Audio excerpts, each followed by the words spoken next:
Hi, welcome to my channel. I'm Lucky Bastard and today I present to you Ice, Floes and Foes. The theme of the game is saving the animals from the hunters and the whalers, and you do that in an ever-changing environment of ice floes. You can even fall off the edge of the world in this game. But before I continue with the rules and the review, I want to state that the review is not paid in whatever way. I just was curious about this game when I heard about it, and I contacted the publisher, and they were so kind to provide me a demo copy. But that's about it. So let's go. To start with the setup of Ice, I need to put the box on the table, the disc on top of the box. However, I will not do that here because I am using demo components and they aren't as smooth as the final product will be eventually. So for the sake of the demonstration, imagine that it's lifted up from the table. Then we have a lot of ice pieces and we have those with icons. We have a seal, a hunter, and we have an extra turn. We have those without, and we make piles of that. We have ships, we have seals, and we have whales. So put on the pieces on the board according to the rules you want to follow. When you're done with the setup, it should be as crowded as possible. You will have a lot of pieces remaining. It's even possible that the ice floes hang over the side of the board, but only if they don't have any icon and they aren't whales or ships. Then we need to fill the icons with either hunters or else seals.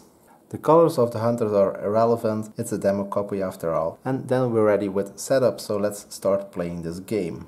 The goal of the game is to save the animals, the whales and the seals, and we do that by eliminating their opponents, that are the hunters and the whalers.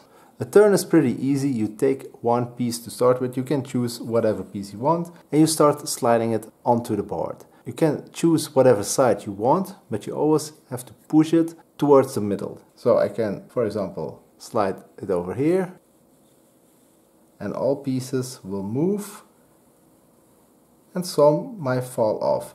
I have to push it until the edge, so I cannot push it any further than this, and also I cannot stop early and leave it hanging over.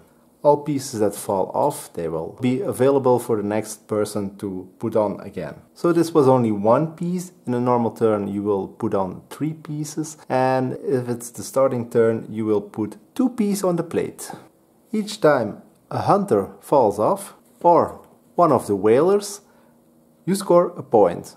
Each time an animal slides off the board, you will immediately end that round. Immediately, at least, after you finish that piece you were putting on the plate. It's that simple. You can also decide to put another seal onto the disc. You slide it on, but you can only put a seal on it at the end of your turn, so you cannot profit from it, at least not in the same turn.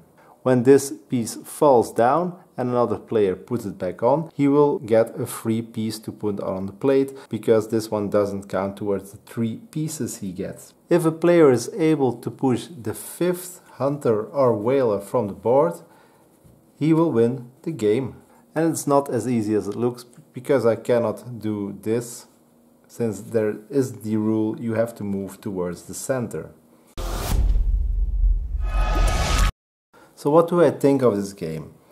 Obviously, it's a family game. The theme is family oriented. It's cute.